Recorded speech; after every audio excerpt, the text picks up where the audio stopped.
Hello everyone, welcome back to my YouTube channel Kavya classes Gorakhpur. Friends, आज हम बात करेंगे महात्मा गांधी से जुड़े हुए तमाम महत्वपूर्ण चीज़ों के बारे में। जैसा कि आप लोग जानते हैं कि महात्मा गांधी भारतीय राष्ट्रीय आंदोलन में महत्वपूर्ण भूमिका निभाने वाले एक शख्स के रूप में पहचाने जाते हैं।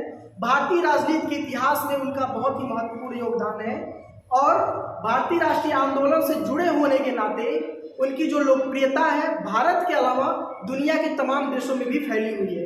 तो आज के वीडियो में हम जानेंगे कि महात्मा गांधी से जुड़े हुए तमाम तथ्यों के बारे में जो आप लोगों को बहुत ही कम लोग बताते होंगे, बहुत ही कम यूट्यूबर बताते होंगे, लेकिन मैं कई किताबों से जानकारी इकट्ठा करके महात्मा गांधी से संबंधित सभी चीज़ों को मैं आपके सामने प्रस्तुत करने वाला हूँ। तो आइए एक एक करके हम महात्मा गांधी के बारे में जानने का प्रयास करते हैं। तो सबसे पहले हमें महात्मा गांधी के बारे में जानने के लिए हमको ये जानना होगा कि हम जिस व्यक्ति को, जिस महान शख्सियत को महात्मा गांधी के नाम से जानते हैं, उनका वास्तविक नाम या पूरा नाम क्या था। तो हमने क्रमानुसार सीक्वेंस में सारी चीज़ें यहाँ पर लिख रखी हैं, लेकिन इसकी मैं व्याख्या करके एक एक करके मैं आपको बताने का प्रयास करूँगा। तो सबसे पहले हम स्टार्ट करते हैं महात्मा गांधी के नाम से। तो आप यहाँ पर देख सकते हैं कि हमने उनका नाम लिख रखा है। पूरा नाम मोहनदास करमचंद गांधी, ये तो सभी लोग जानते हैं। जन्म स्थान गुजरात के पोरबंदर नामक स्थान, 2 अक्टूबर 1869 को, और मृत्यु उनकी कब हुई थी? 30 जनवरी 1948 को। स्थान गुजरात पोरबंदर। माता का नाम हम अगर जो जानना चाहें तो माता का नाम पुतली बाई, पिताजी का नाम करमचंद गांधी था, पत्नी का नाम कस्तूरबा बाई। कस्तूरबा बाई की इनकी जो शादी हुई थी वो 1883 में हुई थी। महात्मा गांधी की और कस्तूरबा बाई की शादी 1883 में हुई थी। महात्मा गांधी और कस्तूरबा बाई से इनकी 4 संतानें थी। उन चारों संतानों का नाम मैं नहीं लेना चाहूंगा क्योंकि वीडियो बहुत लंबा हो जाएगा। अब हम बात करते हैं महात्मा गांधी से जुड़ी हुई कुछ और महत्वपूर्ण चीजों को। एक प्रश्न हमेशा पूछा जाता है कंपटीशन की परीक्षा में कि महात्मा गांधी के राजनीतिक गुरु कौन थे। तो यहाँ पर हमने लिख रखा है राजनीतिक गुरु के रूप में जाने जाते हैं गोपाल कृष्ण गोखले। बात हम करते हैं कि बहुत बार कंपटीशन की परीक्षा में देखा गया है, वनडे एग्जाम हो चाहे बड़े स्तर का कोई एग्जाम हो, वो पूछा जाता है कि महात्मा गांधी के निजी सचिव कौन थे। अक्सर ये प्रश्न देखने को मिला है। तो प्यारेलाल नैयर महात्मा गांधी के निजी सचिव थे। बहुत सारी जगहों पर आप लोगों ने देखा होगा महादेव देसाई का नाम आता है, जबकि ये गलत है। महादेव देसाई उनके निजी सचिव नहीं थे, उनके निजी सचिव थे प्यारेलाल नैयर। बहुत सारे बच्चे अक्सर गलती कर देते हैं महादेव देसाई और को समझ करके, जबकि सही क्या है? प्यारेलाल नैयर। अब हम बात करते हैं महात्मा गांधी से जुड़ी हुई शिक्षा के बारे में। तो इनकी जो शिक्षा हुई थी वो इंग्लैंड में हुई थी और पेशे से वकील थे। अब हम बात करेंगे इनकी कुछ महत्वपूर्ण रचनाओं के बारे में। महत्वपूर्ण रचनाएं भी अक्सर पूछी जाती हैं और हर कंपटीशन में पूछी जाती है कि फला रचना किसकी है। तो यदि हम उनकी रचनाओं को जान लेंगे तो हमारे लिए चीजें आसान हो जाएंगी कि महात्मा गांधी की रचनाएं कौन सी है। तो हमने यहाँ पर कुछ महत्वपूर्ण रचनाओं के बारे में लिख रखा है, जैसे कि हिंद स्वराज, सत्य के प्रयोग, राम नाम, मेरे सपनों का भारत, गीता बोध, बापू की सीख, ये इनकी प्रमुख रचनाएं हैं। अब हम बात करते हैं कि इन्होंने अपनी शिक्षा पूरी करने के बाद ये अफ्रीका कब जाते हैं, भारत से अफ्रीका कब जाते हैं? तो ये 1893 में अफ्रीका जाते हैं और काफी लंबे समय तक अफ्रीका में रहते हैं। लगभग 21 वर्षों तक उन्होंने अफ्रीका में अपना जीवन गुजारा और बहुत सारे उन्होंने वहां पर आंदोलन भी किए अफ्रीका में रहते हुए। इसकी चर्चा हम पिछले वीडियो में भी कर चुके हैं कि महात्मा गांधी ने जितना भी भारत में प्रयोग किया, चाहे सविनय अवज्ञा आंदोलन हो, चाहे असहयोग आंदोलन हो, उन सभी आंदोलनों का प्रयोग महात्मा गांधी पहले ही भारत आने से पहले अफ्रीका में कर चुके थे और अफ्रीका में इन सारी चीजों का प्रयोग करने के नाते उनकी लोकप्रियता पूरे विश्व में प्रसिद्ध हो चुकी थी। खैर वो अलग की बात है। अब हम अफ्रीका कब गए थे? 1893 में। अब उन्होंने अफ्रीका में क्या क्या चीजें की, तो आज पूछा जाता है अफ्रीका में उन्होंने ट्रांसवाली ब्रिटिश इंडिया सोसाइटी की स्थापना 1903 में की थी। इंडियन ओपिनियन का प्रबंधन उन्होंने किया था 1904 में। फिनिक्स एंड टॉल्स्टॉय आश्रम अफ्रीका में उन्होंने 1904 में खोला था। हालांकि फिनिक्स 1904 में खोला था, टॉल्स्टॉय आश्रम उन्होंने बाद में खोला था। पहले फिनिक्स आश्रम 1904 में उन्होंने खोला था। क्योंकि मैं दोनों एक साथ लिख दे रहा हूं, इसमें कंफ्यूज मत होइएगा। 1904 में उन्होंने सिर्फ फिनिक्स खोला था, बाद में टॉल्स्टॉय आश्रम खोला था। अब हम बात करते हैं कि राजनीति, हर व्यक्ति की अपनी एक विचारधारा होती है। किसी भी हम राजनीतिक विचारक को पढ़ते हैं तो किसी न किसी वो विचारधारा से प्रभावित होते हैं। तो ठीक उसी प्रकार से हम ये जानेंगे कि महात्मा गांधी अपने जीवन में किस प्रकार की विचारधारा से प्रभावित थे। तो महात्मा गांधी आदर्शवादी विचारधारा से प्रभावित थे। मित्रों, आपको ये सारी चीजें कहीं भी किसी भी वीडियो में शायद देखने को ना मिले, जो मैं इन सारी चीजों को मेंशन किया हूं आपकी जानकारी के लिए। बाकी ये सारी चीजें तो बहुत जगहों पर आपको देखने के लिए मिल जाएगी, लेकिन किसी ही कम ही वीडियो में ये सारी चीजें आपको देखने के लिए मिलती है। बहरहाल आगे हम अपनी चर्चा स्टार्ट करते हैं। अब हम ये जानेंगे कि सत्य और अहिंसा शब्द, जो हम कहते हैं कि बापू सत्य और अहिंसा के पुजारी थे, तो सत्य और अहिंसा शब्द उन्होंने किस धर्म से अपनाया था, तो हम ये जानेंगे। सत्य और अहिंसा का जो मार्ग उन्होंने अपनाया था, उसकी शिक्षा इन्होंने बौद्ध धर्म से ली थी। दूसरी बात, वह बंधुत्व की संकल्पना में विश्वास रखते थे, विश्व बंधुत्व की संकल्पना में विश्वास रखते थे। तो विश्व बंधुत्व की जो संकल्पना उन्होंने अपनाया था अपने जीवन में, किस धर्म से अपनाया था, तो ये इस्लाम धर्म से उन्होंने अपनाया था। अब हम बात करते हैं महात्मा गांधी की कुछ उपाधियों के बारे में। आप लोग जानते होंगे कि महात्मा गांधी को सिर्फ उनका नाम मोहनदास करमचंद गांधी था, लेकिन बाद में उनको महात्मा के नाम से जाना जाने लगा। तो हम ये जानेंगे कि जो महात्मा शब्द उनके नाम से जुड़ा, इस शब्द की उपाधि किस व्यक्ति ने दी थी उनको। तो सबसे पहले महात्मा जो उनको कहा था वो रविंद्रनाथ टैगोर ने उनको महात्मा की उपाधि दी थी। और दूसरी बात हमें ये आती है कि राष्ट्रपिता, महात्मा गांधी को राष्ट्रपिता के नाम से जाना जाता है। तो राष्ट्रपिता की उपाधि महात्मा गांधी को किसने दी थी? सुभाष चंद्र बोस ने दी थी। बढ़ते कुछ और महत्वपूर्ण चीजों पर। एक शब्द हमेशा पूछा जाता है कि वो आप लोग जानते होंगे या नहीं जानते होंगे, तो मैं बता देता हूं। वो महात्मा गांधी जो थे वो संसद को बाज औरत कहा करते थे। संसद को कहते थे कि संसदात्मक शासन व्यवस्था किसी को कुछ दे नहीं सकती। वो उसको कहते थे कि जैसे बाज औरत किसी बच्चे को जन्म नहीं दे सकती, वो कुछ नहीं कर सकती, तो संसद जो जैसी व्यवस्था है, जो संसद जैसी सरकार है, वह बाज औरत के समान वो कुछ जनता को दे नहीं सकती, अपने देश को कुछ दे नहीं सकती। तो ये स्टेटमेंट बहुत फेमस स्टेटमेंट है, ये महात्मा गांधी ने कहा था। अब एक बात पूछा जाता है कि सर्वोदय का उन्होंने विचार किससे लिया था? एक पुस्तक है अंडो दिस लास्ट, ये जॉन रस्किन की रचना है। जॉन रस्किन की रचना से ही महात्मा गांधी ने सर्वोदय का विचार लिया था। और हम ये जानेंगे सर्वोदय का अर्थ क्या होता है। तो सर्वोदय का अर्थ होता है कि सबका उत्थान हो, सबका भला हो, सबका कल्याण हो। सर्वोदय का उत्थान। अब बात करते हैं कि कुछ महत्वपूर्ण रचनाओं के बारे में जो महात्मा गांधी के ऊपर अन्य प्रकार के विद्वानों ने लिखी है, अन्य राजनीतिक शास्त्रियों ने लिखी है।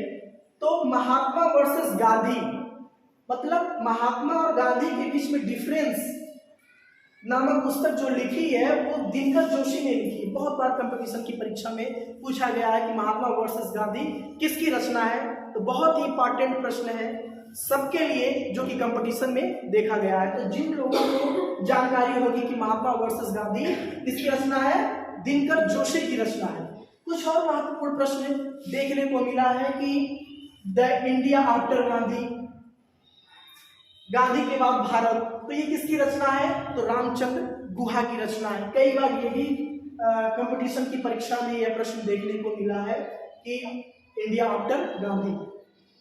आशा करता हूं कि आप लोगों को वीडियो एक छोटी सी गुजारिश है, अगर जो वीडियो अच्छा लगे तो चैनल को सब्सक्राइब जरूर करिएगा और मित्रों से भी शेयर जरूर करिएगा। तो फिर आइए बात आगे बढ़ाते हैं। Political philosophy of Mahatma Gandhi, ये किसकी रचना है? तो मित्रों जो रचना है जीएन धवन की रचना है, जो कि 1946 में इन्होंने इस पुस्तक की रचना की थी। हाँ मित्रों एक बात और बता दूं, ये जो दिनकर जोशी की रचना है महात्मा गांधी के ऊपर लिखा है, ये इन्होंने 2007 में लिखा था और रामचंद्र गुहा ने भी 2007 में महात्मा गांधी के ऊपर ये रचनाएं लिखी हैं। अब हम बात कर रहे थे जीएन धवन की जो रचना है political philosophy of Mahatma Gandhi, इन्होंने 1946 में इस पुस्तक की रचना की। अब हम बात करते हैं द गांधी अवे, ये 1938 में प्रकाशित हुई थी, ये भी इन्हीं के ऊपर लिखी गई रचना है। अब हम बात करते हैं कि कुछ महत्वपूर्ण पत्रिकाओं के बारे में। महात्मा गांधी चूंकि एक बहुत बड़े राजनीतिक विचारक थे, उन्होंने भारतीय जनता को जगाने के लिए, भारतीय जनता का विश्वास जीतने के लिए कुछ पत्रिकाओं का वह स्वतः संपादन करते थे। जो कुछ महत्वपूर्ण पत्रिका हैं उनका मैं नाम यहाँ पर लेना चाहूंगा और मैंने लिख भी रखा है। हरिजन नामक पत्रिका का जो प्रकाशन हुआ करता था वो गांधी का प्रकाशन था। और यंग इंडिया, पूछा जाता है अक्सर कंपटीशन की परीक्षा में कि निम्नलिखित पत्रिकाएं किस व्यक्ति के द्वारा संपादित थी, तो हरिजन और यंग इंडिया। अब हम बात करते हैं महात्मा गांधी के द्वारा कुछ महत्वपूर्ण आंदोलन के बारे में। प्रथम सत्याग्रह आंदोलन उन्होंने कब चलाया था? 1906 में चलाया था। कब? जब वो कहाँ थे? अफ्रीका में थे। अफ्रीका में उन्होंने सबसे पहले सत्याग्रह आंदोलन 1906 में चलाया था। अब भारत कब आते हैं? भारत में उनका आगमन 1915 में होता है। कब होता है? 1915 में उनका भारत में आगमन होता है। अब एक प्रश्न पूछा जाता है कि निम्नलिखित में से किस महान व्यक्तित्व को केसरी हिंद के नाम से जाना जाता है? कई लोगों का नाम दे देगा और ऑप्शन दे देगा महात्मा गांधी, सरदार वल्लभ भाई पटेल, डॉक्टर अंबेडकर या किसी और का नाम, राजेंद्र प्रसाद, किसी का भी नाम दे सकता है, 4 ऑप्शन। तो केसरी हिंद की जो उपाधि दी थी वो ब्रिटिश सरकार ने महात्मा गांधी को दी थी। कब दी थी? 1915 में दी थी। बात करते हैं कुछ और महत्वपूर्ण चीजों के बारे में। अब एक प्रश्न पूछा जाता है कि साबरमती की आश्रम की स्थापना, तो साबरमती के आश्रम की स्थापना कब की गई थी? तो 1916 में की गई थी। बढ़ते हैं अगले प्रश्न पर। महात्मा गांधी चंपारण सत्याग्रह कब करते हैं? भारत में आने के बाद। अब ये सारे जो इवेंट्स हो रहे हैं 1915 के बाद, ये सब भारत में हो रहे हैं। तो साबरमती की स्थापना 1916, चंपारण सत्याग्रह 1917। अब हम बात करते हैं, उन्होंने महात्मा गांधी ने सबसे पहले जो भूख हड़ताल किया था, आपको पता होगा भूख हड़ताल जो किया था अहमदाबाद के मिल मजदूरों के साथ उन्होंने भूख आंदोलन किया था। तो कब किया था? 1918 में। बढ़ते कुछ और चीजों की तरफ। खिलाफत आंदोलन उन्होंने कब किया? तो 1919 में खिलाफत आंदोलन।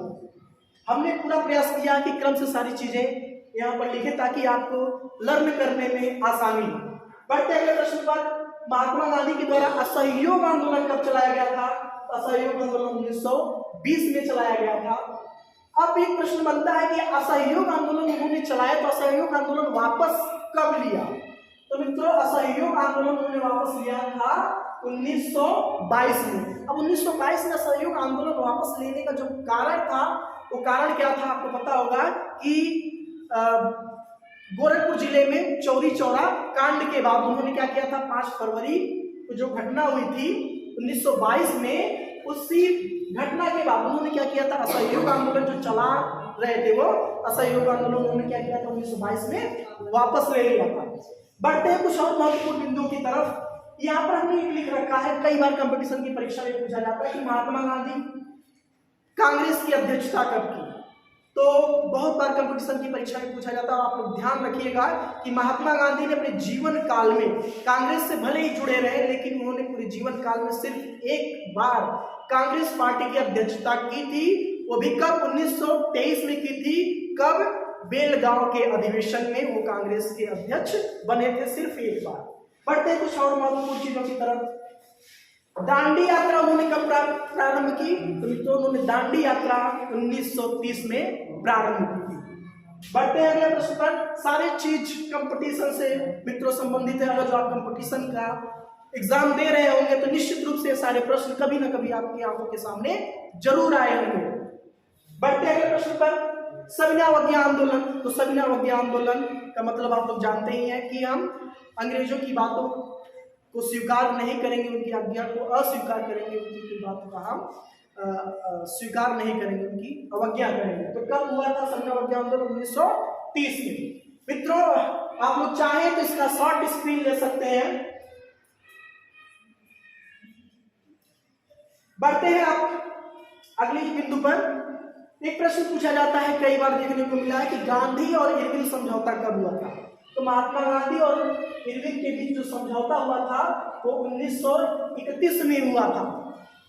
गोलमेज सम्मेलन, आपको पता होगा कि गोलमेज सम्मेलन 3 बार हुआ था। ब्रिटेन में आयोजित किया गया था, लंदन में आयोजित किया गया था गोलमेज सम्मेलन।